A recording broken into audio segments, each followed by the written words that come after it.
Dust hung over the yard like an accusation the morning Alice Voss buried her husband's ledger book in the root cellar and told herself she would not cry again until the harvest was in. She was 31 years old, the owner of 400 acres of good river-bottom land outside Cañon City, Colorado, and she had exactly 9 days before the bank in town expected an answer on what she intended to do with the Voss ranch. What 9 men had already come asking about, each one of them with a different name for what they wanted and the same flat hunger in their eyes. The first had been Harlan Pruitt, who ran cattle on the mesa above her and had always looked at her fence line the way a dog looks at another dog's supper. He came the week after Gerald died, hat in hand, words dressed up polite, and offered her $1,100 for the whole of it. Alice had thanked him and shut the door. The second was a land agent from Denver who smelled of pomade and talked about development. She didn't even let him off his horse. The third through ninth arrived in various combinations of flattery and quiet threat, and she had sent them all down the road with the same answer, which was no answer at all, just a closed door and a straight spine. But the bank was a different matter. Gerald had borrowed against the land during the drought of '89, and the note came due in November. Alice had run the numbers 11 times at the kitchen table by lamplight, and 11 times the numbers had come back short. She needed a hired man she could not fully pay, and a harvest she was not certain she could bring in alone. What she needed, in the plain language she preferred over all others, was a business arrangement, not charity, not rescue, a contract drawn up honest, with terms clear on both sides, and signed by 2 people who understood what the words meant. She placed the advertisement in the Rocky Mountain News on a Tuesday. She rode to town, handed the words to the man at the counter, and rode home without allowing herself to wonder whether anyone decent would answer it. Turned out one man would. He arrived on a Thursday, 10 days later, while she was mending fence in the south pasture with her sleeves rolled and her good hat left on the porch. Everett Crane came up the lane driving a wagon that held 2 horses, a canvas-wrapped bedroll, a toolbox, and not much else.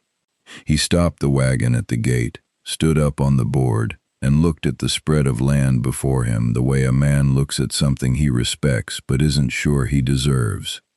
Then he looked at Alice, who had walked up to meet him with a fence stretcher still in her hand, and he said, "I saw your notice. I'm not looking to buy anything. I'm looking for work that pays fair, and a place to stable my horses through winter. I can work iron, wood, leather, and ground. I don't drink on the job and I don't lie." He paused. "Where would you want me to put the horses?" Alice looked at him for a long moment. He was broad through the shoulder, lean everywhere else, with the kind of face that had been weathered past vanity into something quieter and more useful. His eyes were steady. He didn't smile at her the way the land agent smiled, like a thing you should be grateful for. He just waited. "That's the first sensible question anyone has asked me in 3 weeks," she said. "The barn's around the east side. Pull around and I'll show you the stall situation."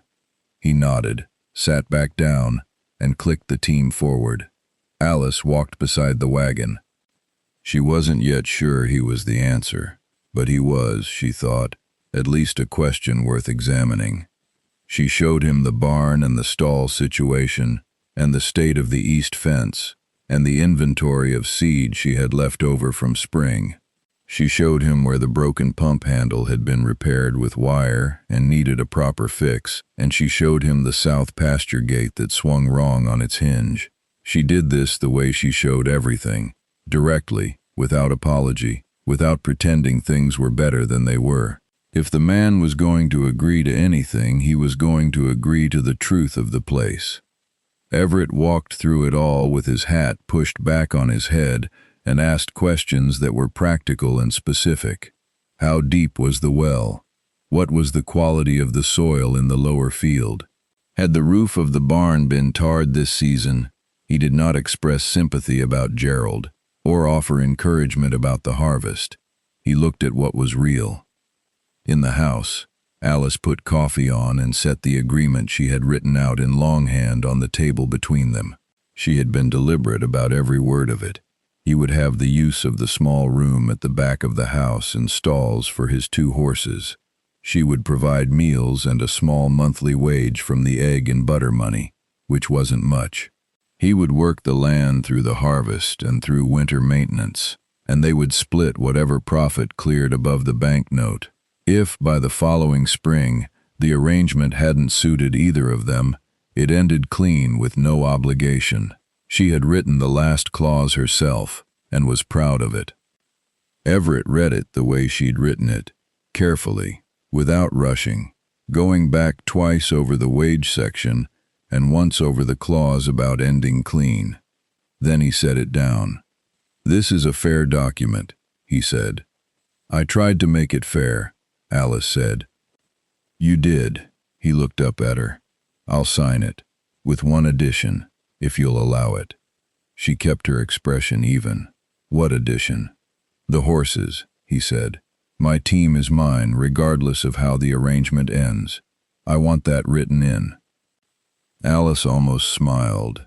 It was so reasonable she nearly laughed out loud. "Done," she said, and wrote it in the margin. They both signed it, and she made a second copy for his keeping. He went out to settle his horses, and Alice stood at the kitchen window watching him. He moved with an economy of motion that told her he had been working hard ground for a long time and had learned not to waste anything. She found herself thinking that Gerald had moved like that too, in the early years, before the drought wore him down. She stopped that thought where it started.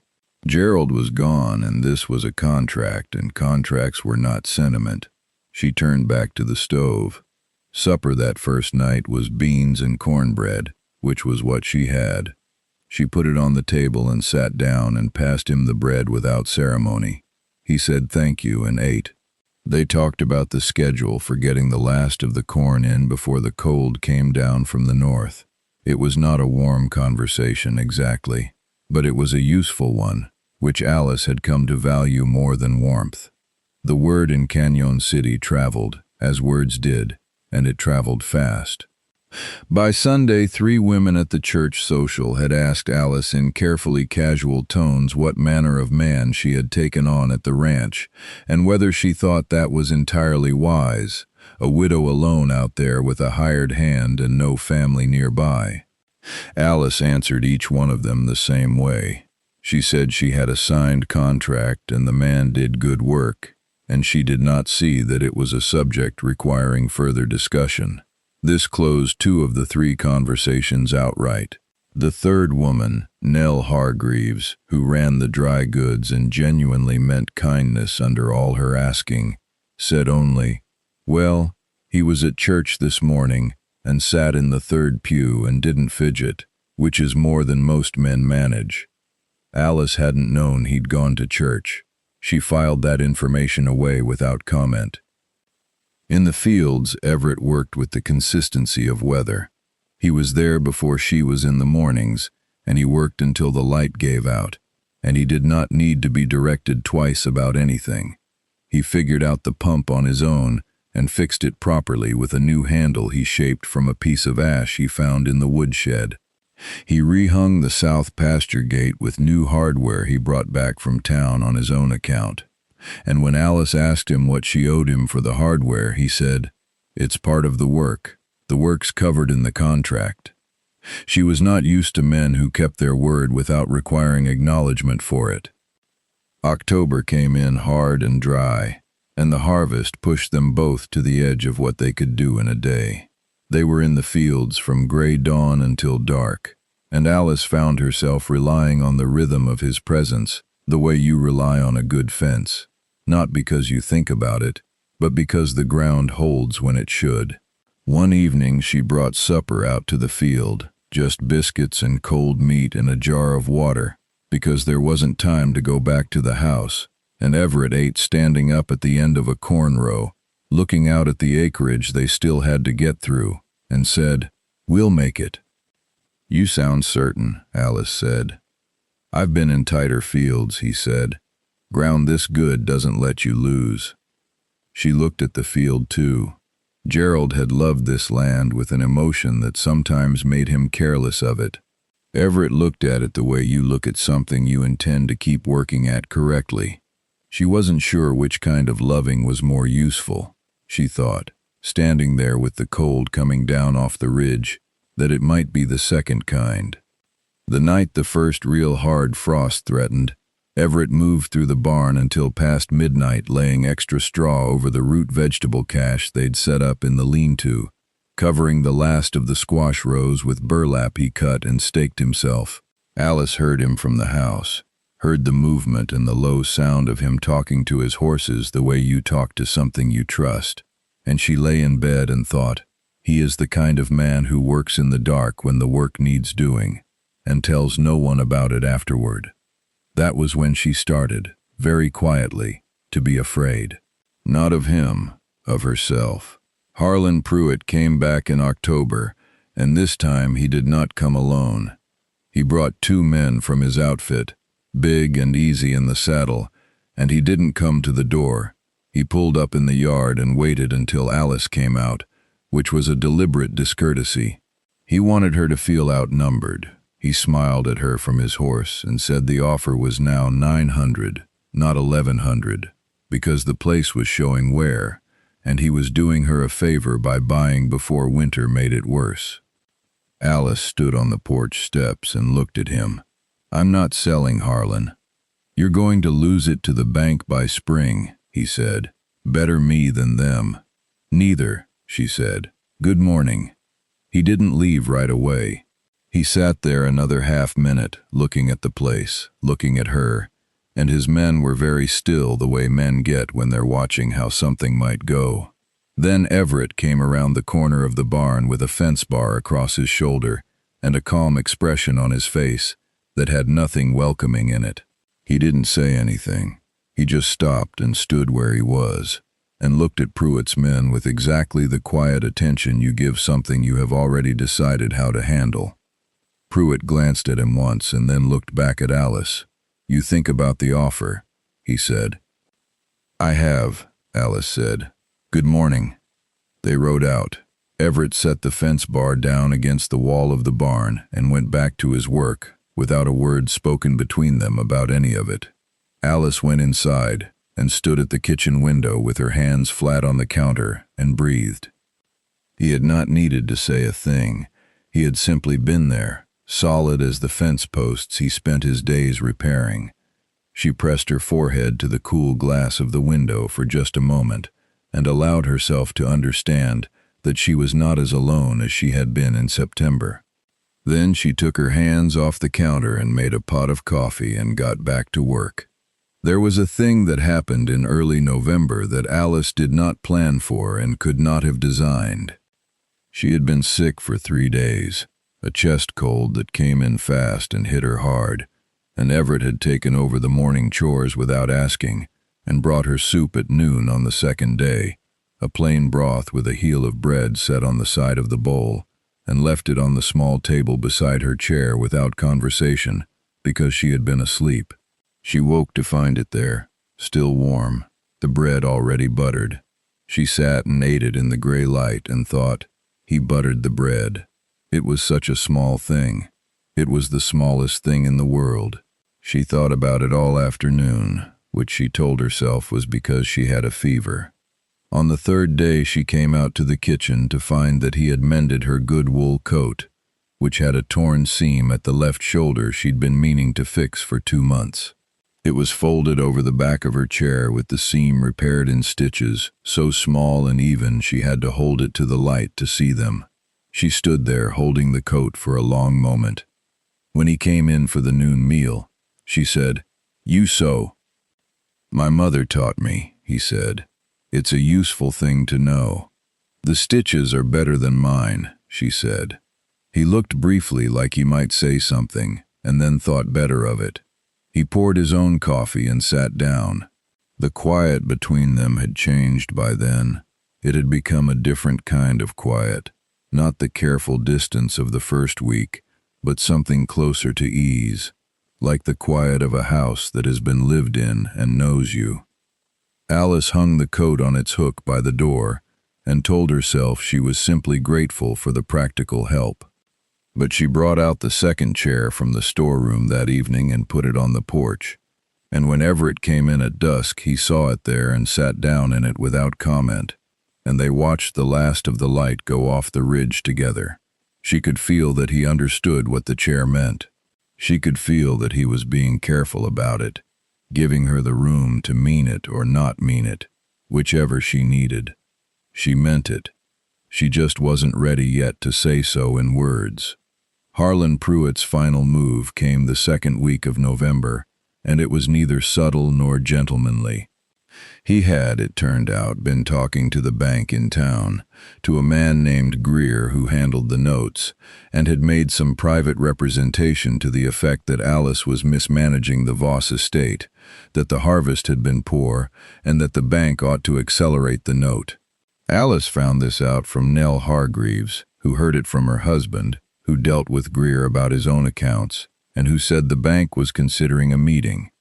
Alice went to see Greer herself on a Wednesday morning. She brought the harvest ledger she had kept in her own hand all through October. Every bushel counted, every sale recorded, the figures clear as arithmetic could make them. Everett drove her to town without her asking him to. He simply hitched the wagon in the morning and said, "You'll want to leave by 8 if you want to catch Greer before noon." She looked at him and said, "Yes." He nodded and went to finish hitching. Greer was a small man behind a large desk who was not, Alice judged, a bad man, but was a man accustomed to believing the word of men, who owned more land over the word of women who owned less. She set the ledger on his desk and let him read it. She said, "The harvest cleared the amount needed on the note, plus $40. I am prepared to pay today if you'll draw up the receipt." She folded her hands in her lap and waited. Greer looked at the ledger for a long time.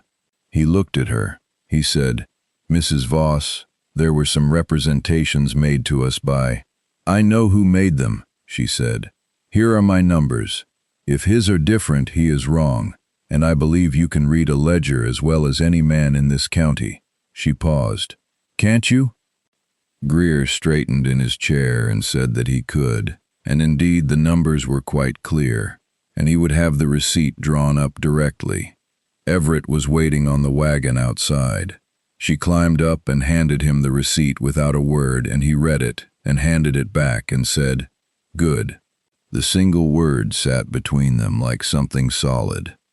On the way home she said, "Pruitt's going to be angry." "Let him," Everett said.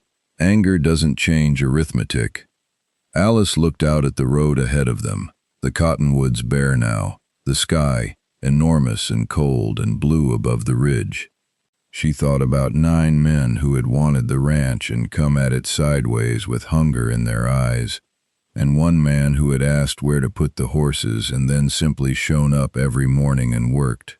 She thought about soup left warm and a coat mended and a chair brought out to the porch. She said, "Everett."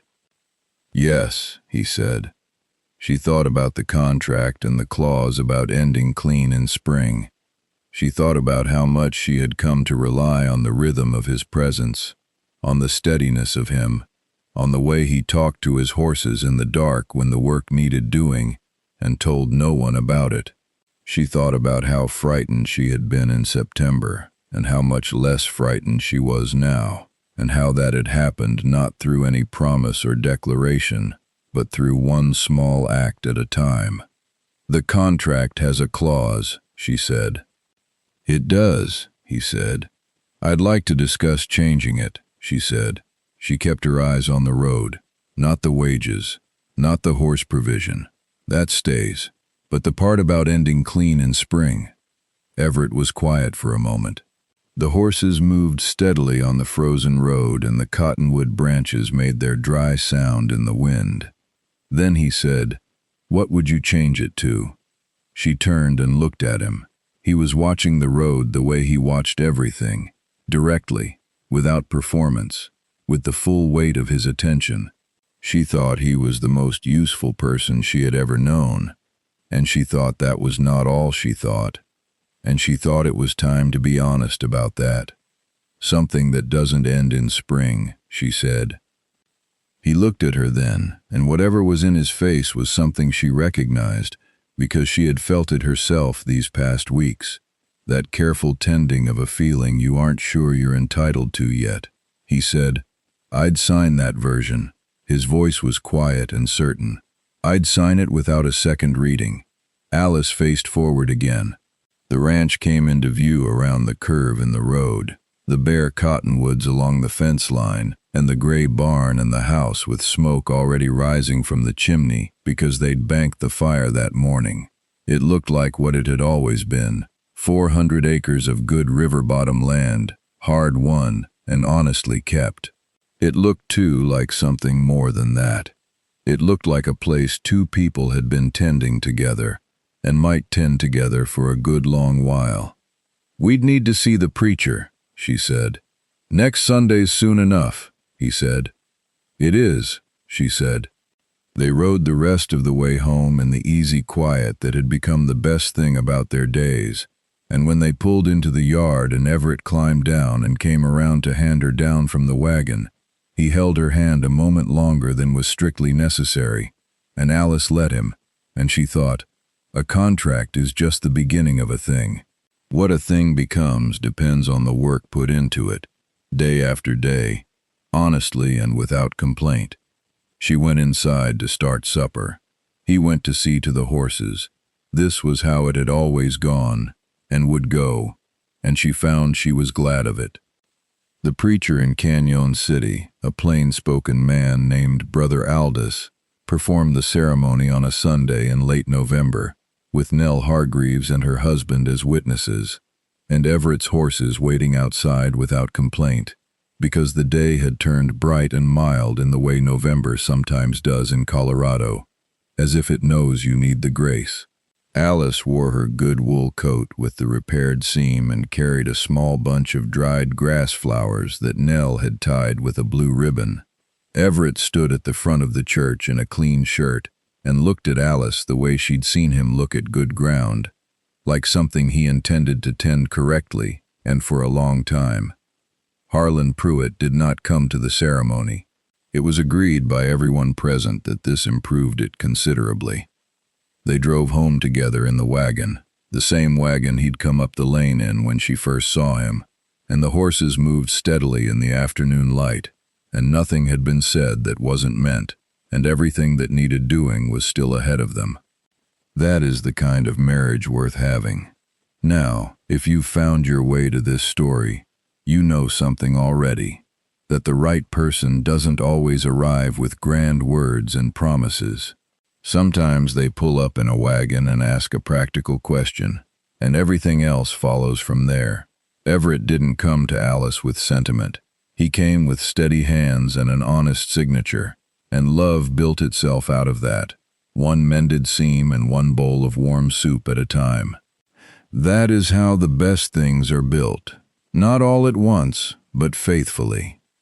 So tonight we ask you this. What small, quiet act has someone done for you that meant more than any fine words ever could? Tell us in the comments below. We read every one of them, and your stories matter to us. And if these tales of the frontier and the people who built their lives out there with grit and grace speak to your heart, please subscribe. There are more journeys waiting for you right here. Good night, God bless you, and keep your fires burning warm.